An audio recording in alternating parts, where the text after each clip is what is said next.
দাদা আজকে দেখা গেল যে মিছিল করলেন, কি মূলত কি দাবি আপনার? কেন্দ্রীয় সরকার সারা ভারতবর্ষের মানুষকে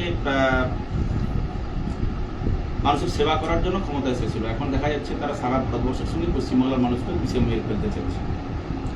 জীবনদায়ী ওষুধের দাম বৃদ্ধির প্রতিবাদে আজকের এই মিছিল এবং স্বাস্থ্যের ওপরে জিএসটি লাগানো তার বিরুদ্ধেও আজকের এই মিছিল। মানুষকে বাঁচানোর জন্য সরকার তৈরি হবে, মানুষকে মারার জন্য সরকার তৈরি হবে, কিন্তু কেন্দ্রীয় সরকার মানুষকে মারা যে পরিকল্পনা করেছেন, মানুষকে পিছিয়ে মারা, তার বিরুদ্ধে আমাদের প্রিয় নেত্রী মমতা বন্দ্যোপাধ্যায়, আমাদের প্রিয় নেতা অভিষেক বন্দ্যোপাধ্যায়ের নির্দেশে সারা রাজ্য জুড়ে প্রত্যেকটা ব্লকে 4 এবং 5 তারিখ এপ্রিল আমরা সভা সমিতির মধ্যে দিয়ে কেন্দ্র সরকারের বিমাতৃ সুলভ আচরণ প্রতিবাদ মিছিল।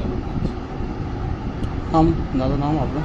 আমি শ্রী পীযূষ কান্তি পণ্ডা, কাঁথি সাংগঠনিক জেলা তৃণমূল কংগ্রেসের সভাপতি।